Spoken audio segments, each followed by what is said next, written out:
Hi, konnichiwa. So, as requested by many of my followers, I'm going to be recording 5 videos for total beginners to do handstand. So, this the first one is your hand width. I recommend keeping it somewhere between my shoulder width or even narrower if you can.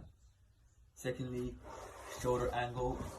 Try to keep it as straight as possible over here. And to do that, just imagine you reaching your hands high up in the air while trying to suck your chest in. It's actually a really important one. You'll learn later to get a very nice handstand.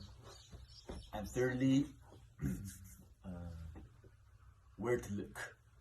So yeah, I recommend looking somewhere between your 2 fingers, around here, just in the middle. But that doesn't matter when you get stable enough handstand later. Alright, so this is the second video guiding total beginners for handstand.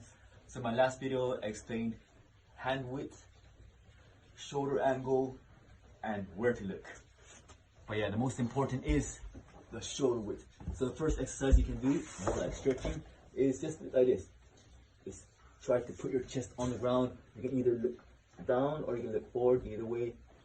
Just make sure you stretch that shoulder and roll well. And after that, once you get that pretty easy, try to lay on your stomach and extend your hands as far as you can towards that direction while sucking your chest in and tightening your hips. This gives you a total dead strength, like pencil shape. And if you can do this upside down, it's like a perfect handstand. This is the third video guiding total beginners for handstand. So in my last video I explained your shoulder angle to keep it straight, to have a good alignment in your handstand, but you do need some strength to do a handstand, mainly on your wrist, your arm, your shoulder, and your core. So firstly, for your wrist, make sure you stretch. Rock your shoulder sideways, forward, and make sure your wrists are warmed up. And for arm, I think plank is pretty good. Just keep it like this. Never bend your arm doing a handstand. It's a very bad habit, it's a wrong habit. Don't do it. Always keep it straight. And finally, for your shoulders, plank position is the best. Just make sure you rock it sideways, forward, and sometimes you can try to pike a little bit to increase the range of mobility on your arms and your shoulders, and just feel the weight on your hand and your wrist. Alright, so this is the 4th video guiding total beginners for handstands. So finally, we're going upside down. So yeah, some people start by trying to balance on their heads or their elbows, but I think it's a different muscle group and a different sensation to handstands.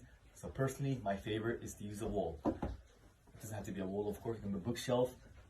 But yeah, basically, you stay in the same plank position like my last video, but from there, try to just put one feet, and from there, another feet over here. And never bend your arms, creates a bad habit. And it doesn't have to go high, just somewhere low as well. And once you get a little bit comfortable, try to climb from 1 to 2 steps. This naturally creates a stronger core and also stronger shoulder and our arm and wrist. So yeah, eventually, once you get happy with 1, 2, try to even go 3. Right, so this is the 5th video guiding total beginners for handstand. So yeah, we used the wall in my last video, and if you can go up to around this high, that's good enough. And some people will try to go close to the wall and try to touch your chest on the wall and stuff, which is pretty good. It's a really good exercise. But as well as that, one of my favorite is to keep around this distance, and from there, just try to put your feet over your shoulders or over your wrist, and from there, just tap your toes on the wall like this. You can do it either way, your left or right.